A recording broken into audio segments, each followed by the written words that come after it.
యాకోబు జీవితంలో తండ్రి ఇచ్చే ఆశీర్వాదం కోసం మోసం చేశాడు తండ్రిని.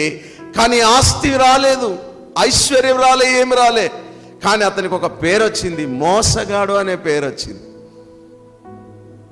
వెళ్ళి మామ దగ్గరికి వెళితే అక్కడ తాను మొదటి కుమార్తెని ఇవ్వాల్సింది పోయి ఆ రెండో కుమార్తెను ప్రేమిస్తే రెండో కుమార్తెను పెళ్లి చేస్తానని చెప్పి అక్కడ ఆచారంలో మొదటి కుమార్తెని ఇవ్వకుండా రెండో కుమార్తెని ఇవ్వనని మొదటి కుమార్తె లేని వివాహం చేసి మోసం చేశాడు.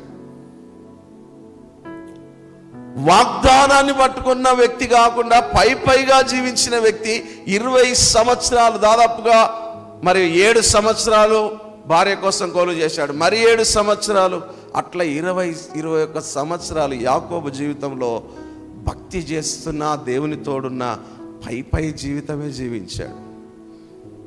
కానీ ఒకరోజు అనుకున్నాడు, నా కుటుంబము, నా పిల్లలు నాకొద్దు, దేవుడు నాకు ముఖ్యమని యబ్బోకు రేవులో యాకోబు దేవుని సన్నిధానంలో మోకాలుని ప్రార్థన చేశాడు. గట్టిగా చప్పట్లు కొట్టండి ఒకసారి.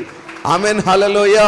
దేవా, నీవు నన్ను ఆశీర్వదిస్తేనే నేను జీవించిన జీవితము, ఈ 20 సంవత్సరాలు జీవించిన జీవితం, నా భక్తిలో, నా విశ్వాసంలో నేను ఏదో బ్రతుకుతున్నట్లుగానే బ్రతికాను, కానీ నాకే సాటిస్ఫాక్షన్ లేదయ్యా, అసలు నాది ఏం భక్తి అయ్యా అని ఆలోచించి దేవుని తట్టు తిరగగానే దేవుడు యాకోబు అనే మోసగాడు 20 సంవత్సరాల వరకున్న ఆ ముద్రను దేవుడు ఏం చేశాడు తెలుసా?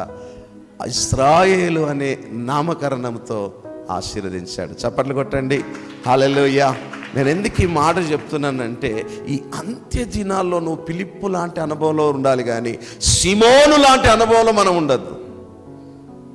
సిమోను లాంటి అనుభవము సంవత్సరాల తరబడి ఉన్నా అది పై విశ్వాసమే, పై భక్తే, మనుషులకు కనబడవలనని నటన.